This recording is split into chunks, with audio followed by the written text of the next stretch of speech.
Mi papá era nacido en La Pampa, en Ingeniero Luigi. Y mi abuelo tenía campos, tenía también. Después, con la década del 20, vino la sequía y moría la gente, se moría el ganado. Ahí hubo muchas pérdidas. Y mi abuelo pareció joven también. Y así que hay otras historias familiares ahí. Y mi padre le habían cortado la pierna a los 11 años. Esa es otra historia que yo tengo escrito un cuento sobre el tema. Cómo lo llevan. Tenían una yegua que era mañera.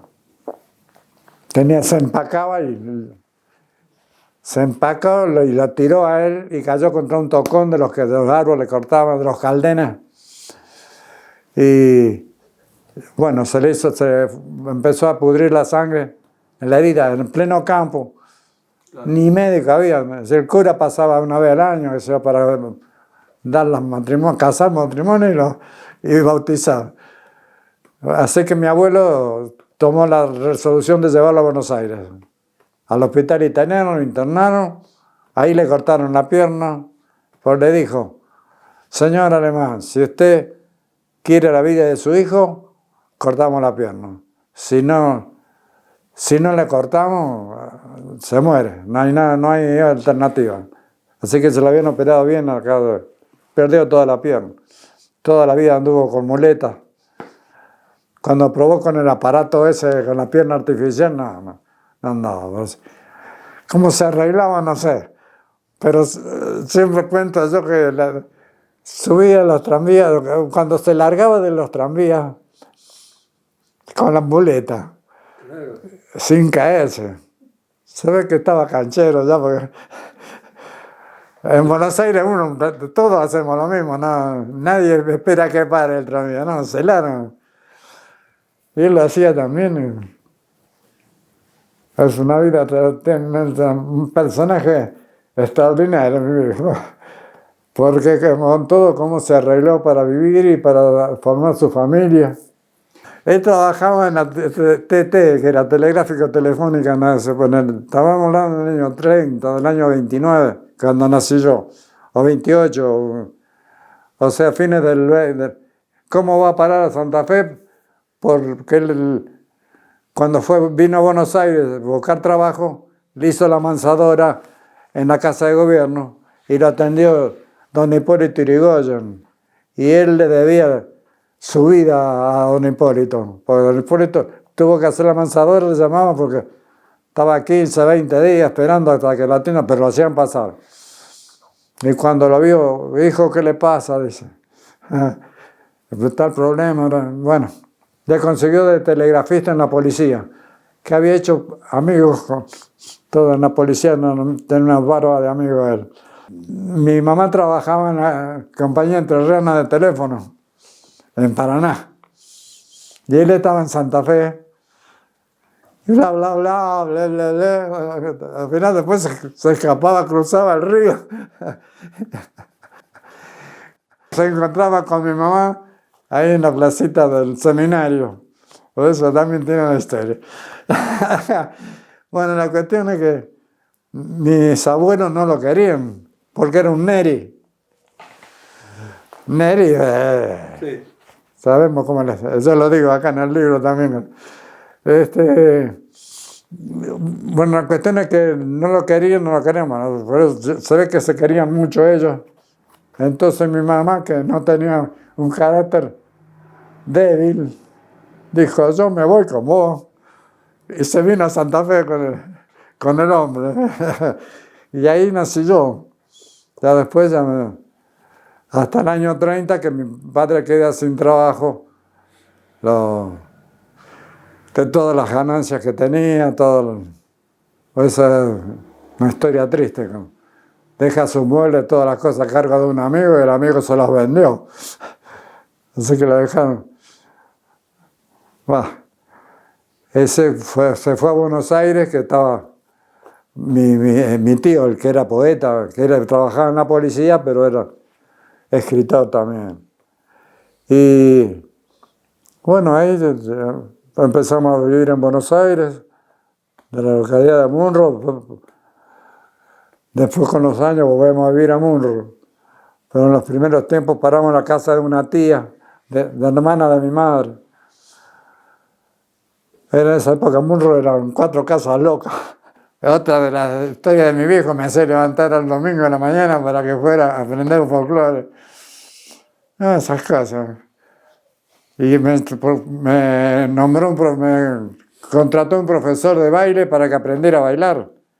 Tango, foxtrot, ranchera, paso doble. Igualmente di varios pisotones cuando empecé.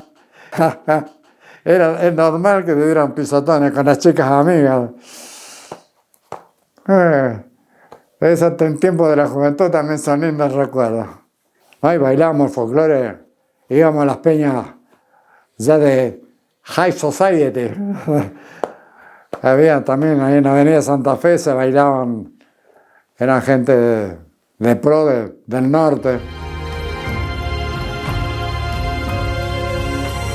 Yo viví siempre en la capital federal.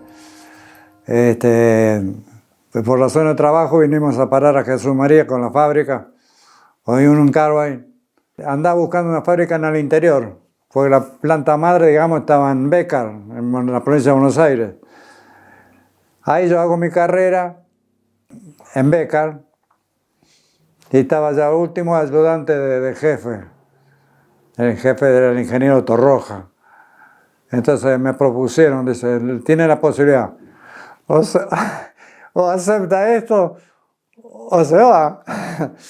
Entonces yo, obligadamente, aparte que era una linda oportunidad de progresar, porque después acá uno tenía contacto con todas las plantas del mundo, que eran como 80 plantas que tenía Enelcave en todo el mundo, todos los países casi, empezando Brasil, Chile, en Costa Rica, Venezuela, que era una planta importante.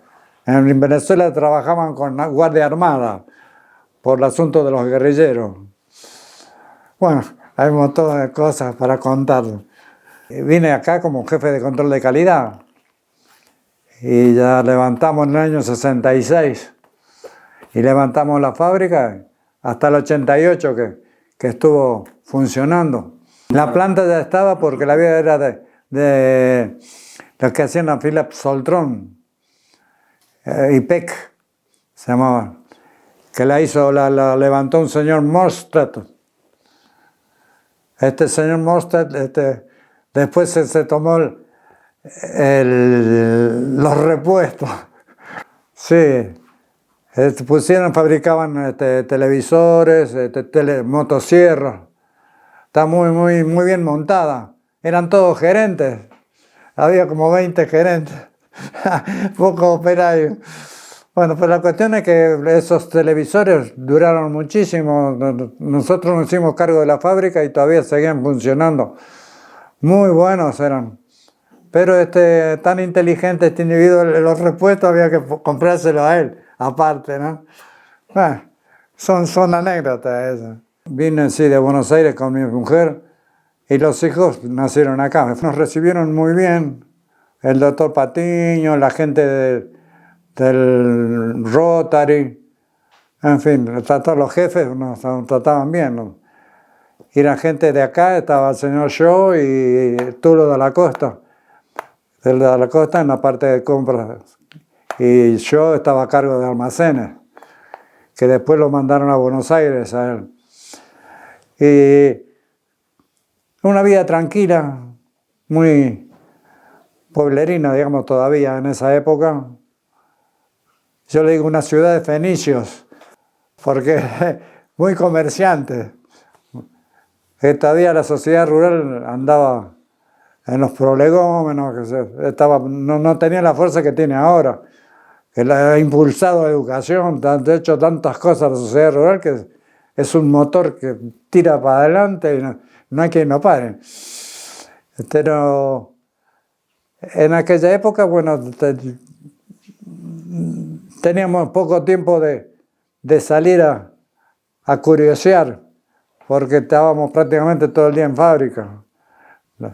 Uno entraba a las 6 de la mañana y saldríamos a las 4 o las 5 de la tarde. Es decir, íbamos a almorzar a casa, o tal vez pusieron el comedor que comíamos más, pero el comedor era para el personal.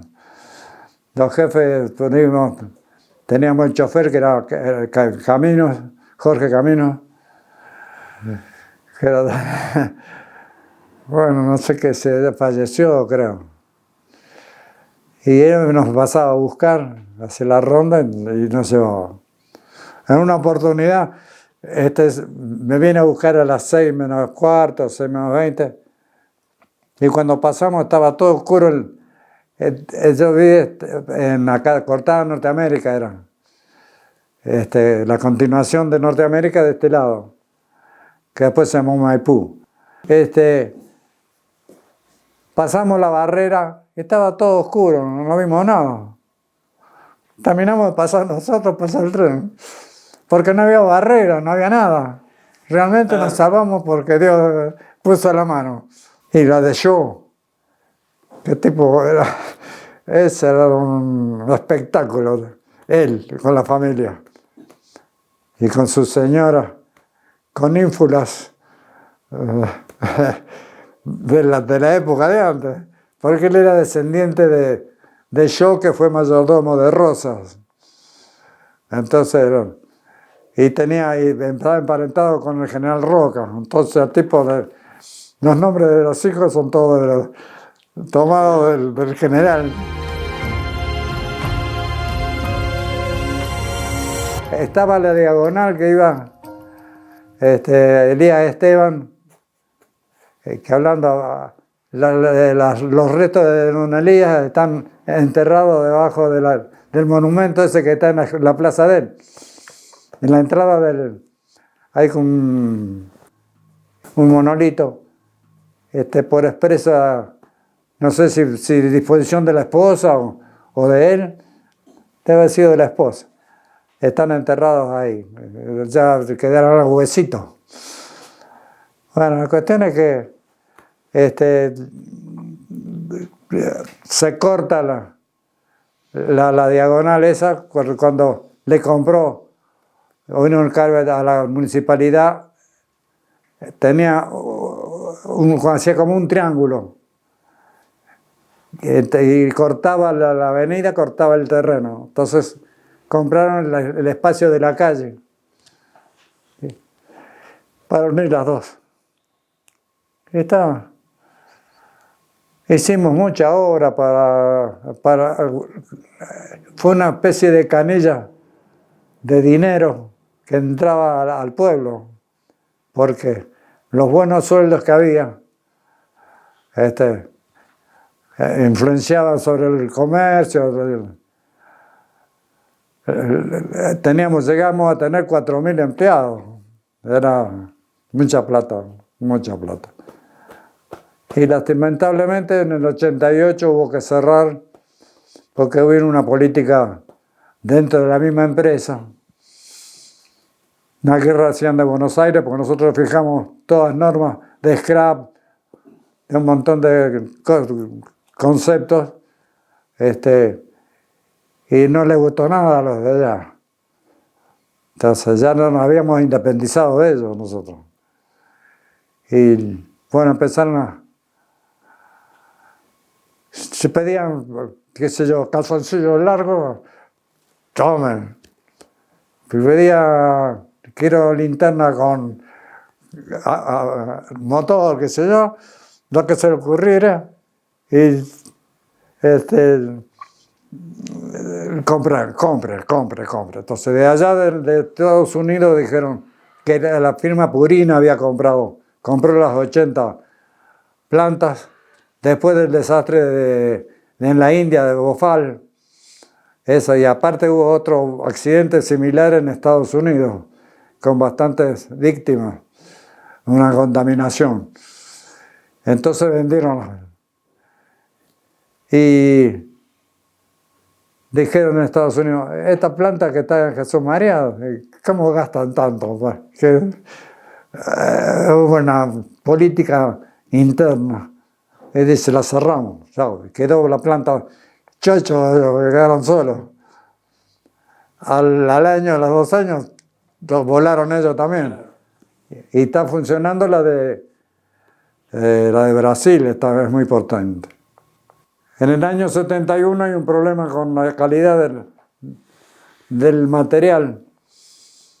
Venía contaminado el manganeso con cobre.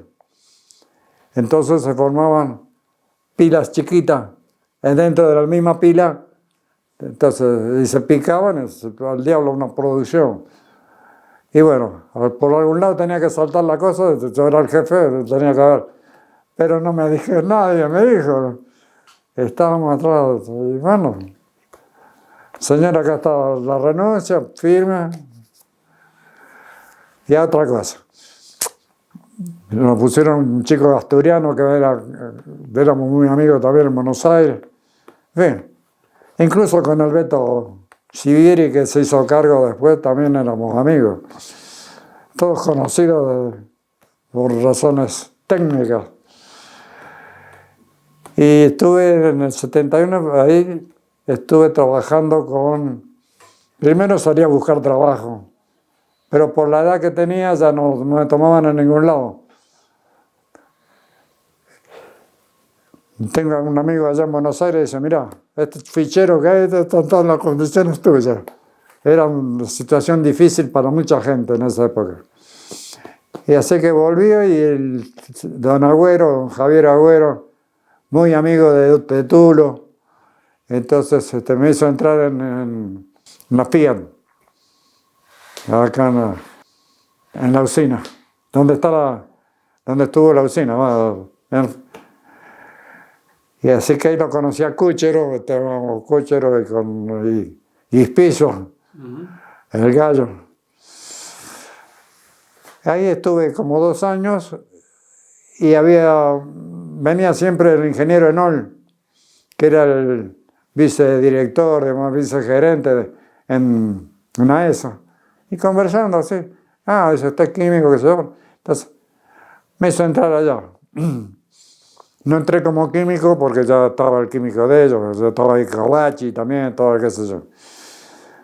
Pero me pusieron como jefe o con SIADE el boliviano.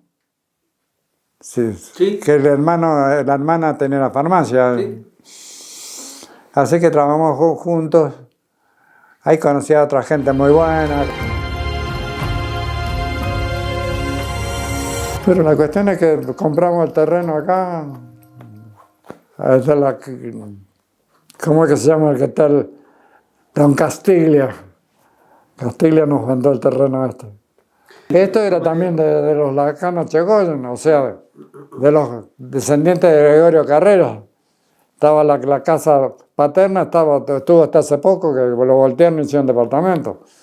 La casa vieja. Y debe haber sido toda la manzana, no sé. Porque si tenía esta parte de acá, y estaba. No, la parte de allá era de los Bazán Carrera. Bazán Carrera, ¿no? La otra parte de la escuela. Y el mejor momento es cuando vinimos, porque la satisfacción de encontrarnos con otro sistema de vida, con mi señora. Estábamos chochos, realmente nos agradaba la ciudad. Y yo digo que la ciudad me adoptó a mí. Eso. Nos sentimos muy, muy a gusto. El aire es vivificante.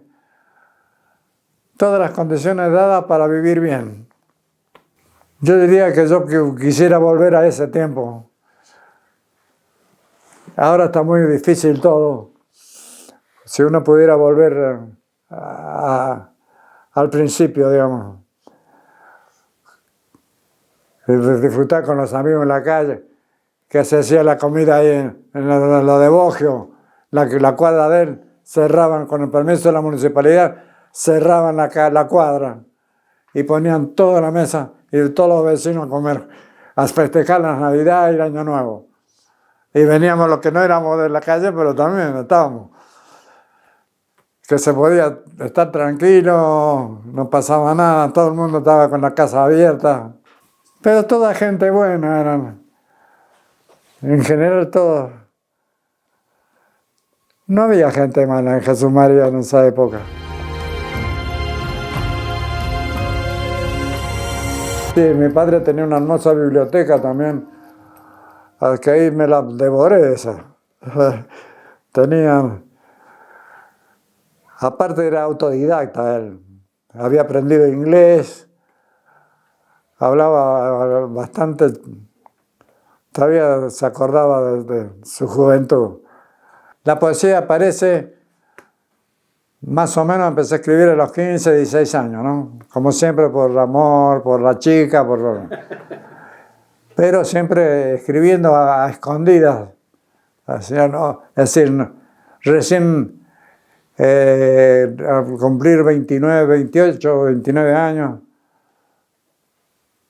por ahí empiezo a frecuentar las peñas literarias y me conocen. Y los periodistas también, hacíamos periodismo menor, notas gráficas, esas cosas que se hacen también. La cuestión es que ahí me empezaron a conocer como, me consideraban un buen poeta, y después tuve buenos poetas como ejemplo. La gente que eran de la pesada todos. Y especialmente me impulsó mucho un amigo de mi padre, Regino Balmaceda, que era de la superintendencia de tribunales.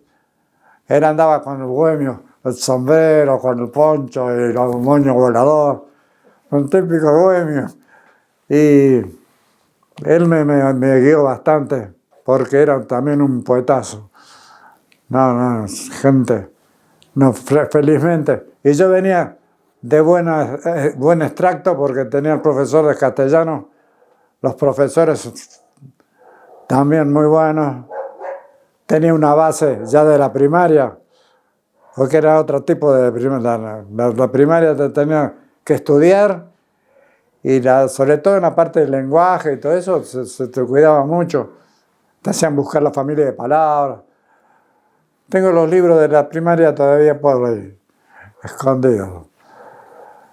O sea que tenía una buena preparación. Era cuestión de desarrollar el don. Tenía el don. No sé si viene de familia. Un tío mío escribía también era poeta.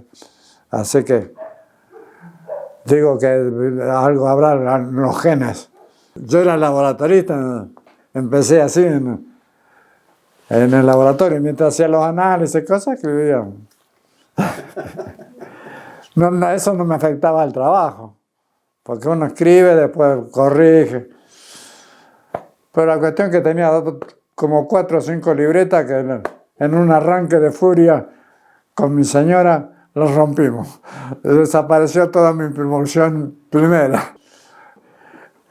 Y los esbozos también, música, digamos, ya una poesía muy primaria, ¿no? Ya no es el nivel que empecé a adquirir después. Cuando yo empecé a frecuentar los círculos, claro, ahí que ya lo conocen, entonces me hice amigo de gente importante. Tenía un muchacho que venía de Jujuy, que andaba detrás de la chica de la Irma Greco. Irma Greco había fundado la peña la peña americana, y que después ella se fue a Mendoza, no sé qué habrá sido de la vida. Así que nos reuníamos en Tortones. Todas las reuniones eran ahí. Y había otro bar en Maipú, me parece, y Avenida de Mayo, que ahí teníamos ahí es el primer premio que me entregan a mí, es por un romance de la primavera. La inspiración baja sola. Uno tiene que estar con el ánimo, digamos, dispuesto y libre. Es decir, no estar con problemas y cosas que lo perturban. Estoy escribiendo, justamente estoy tratando de salir adelante. Quiero escribir algo ahora para Jesús María, por el aniversario. Pero el último que escribí, el canto número 5, ya era final, porque ahí ya la presento la ciudad moderna. Así que me quedé sin tema. Así que tenemos que volver a las fuentes. Estoy tratando de hacer algo sobre la creación del sueño de Pío León. Una especie de, también, cuando va la madurez de la ciudad con Gullón, en fin, darle una forma más o menos para ir avanzando. Pero en sí, de recordar a la Jesús María de las casitas con huerta y las calles numeradas. Esa, para conseguir las calles numeradas, digo, pero ¿dónde diablos tiene que estar? Porque en alguna forma se maneja. Y bueno, encuentro ahí, encuentro el reglamento de riego para los vecinos, y de donde fijan 4 secciones a la ciudad para cobrar, para el agua. Fijar los turnos del regalo. Y de ahí saco que empieza la calle 1 en las Mercedes. Entonces toman las impares, 1, 3, 5, 7, así, hasta la 31 que era Rusia. Y lo mismo las pares, entonces empiezan, ¿dónde empiezan? No empiezan de acá para allá, se empiezan del sur hacia el norte. Claro, porque se iba extendiendo hacia el este. También venía del este, iba hacia el oeste. E invertía en la numeración. Acá era la 2 era la calle de la Cancha. Y sucesivamente 4, 6, 8, hasta la 32, que era el Boulevard Agüero. Bueno, ahí ya lo digo acá. No pongo la numeración, pero en cada calle le pongo el numerito entre paréntesis para que es la numeración que tenían, ¿no? Estaban numeradas como Carolla. Y la investigación histórica siempre me gustó. Soy un inquieto, tengo libros me interesa mucho la historia, me interesan las civilizaciones antiguas. Es decir, siempre fui un inquieto. De chico recortaba las explicaciones que daban en el Villic, entonces los cortaba y los pegaba le puse Titlis, que era el nombre de una revista vieja que había del tiempo de mi padre. Y ahí juntaba también todo, no sé dónde iba a parar todo ese material. Siempre fue un inquieto y un curioso por saber más.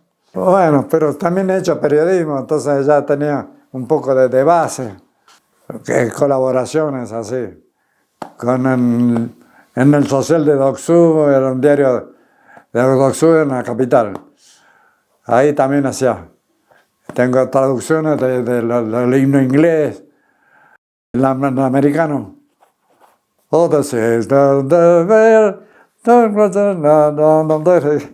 Y me tomé el trabajo de traducirlo del inglés al castellano para poderlo publicar. Esas son todas esas locuras que tengo. Lo conocí a Hugo de Olivo, que quiso que colaborara con él. Él venía ahí a la agencia Fiat y ahí nos conocimos. Entonces empezamos ahí establecemos una amistad duradera hasta que lo agarró el auto y lo tiró al diablo. Qué tonta esa muerte también. Pero algo pasó. Sí, se llamaba Meridiano. Claro, el otro era paralelo 31, este era Meridiano 64, creo que es el lugar geográfico. Sí, tuve bastante tiempo. Y después con el doctor Hansen, yo me reunía con Hansen en la casa de él. Íbamos, nos visitábamos con la señora y teníamos siempre conversaciones así, de todo tipo. Y le pareció bien a Dolivo que decíamos por radio. Y empezamos a hablar, íbamos a cualquier tema, agarrábamos el tema. O que nos llamaban por teléfono un oyente que quería saber algo. Entonces ahí estaba Daniel, si no lo sabía yo, lo sabía él. Y sentábamos nuestro granito de cultura también. Sí, se terminó todo eso. Bueno, después con Salac, que era Salac Jesús María, con la Tere Baudín, con Maitor Molina, que era el presidente. También se hacían los actos en el Museo Jesuítico, ahí abajo, donde estaba la bodega. Tengo las fotos por ahí leyendo los poemas y algunas conferencias que se han dado, aparte de los actos musicales que había, ¿no? Yo tengo muy buenos recuerdos, en general, y de los encuentros de poetas en los lugares que hemos ido, en Uruguay, a Brasil, a Chile. Hemos pasado una linda vida con mi señora acá. Y después de acá yo me moví a los encuentros de poetas en los distintos lugares. El poeta de Jesús María fueron a tal, el poeta de Jesús María. Yo me considero, soy de los primeros llegadores, de Marita Freite. Somos llegadores también. Mi inspiración también es poder publicar todas esas carpetas que están ahí, que están todavía a máquina. Tengo un montón de esas. Y la que tiramos cuando me peleé con mi señora. Porque no le gustaba que le escribiera otra. Claro, tenía de algunas simpatías anteriores. Entonces el diálogo con todo. No le gustaba mucho tampoco que fuera. En los encuentros venía conmigo. Siempre fui romántico, sí. Soy gran admirador de García Lorca, tengo toda la obra completa de él. También gran poeta. A la Tere Baudín le he dedicado varios poemas también. Sí. Y claro, porque ella hacía han dicho poesías mías en las exhibiciones de la academia que tiene. En fin, hacíamos como una especie de simbiosis también. Como hijo adoptado, me siento muy a gusto con él. Y como digo, el último aliento será para decirle adiós a Jesús María. Que la amo.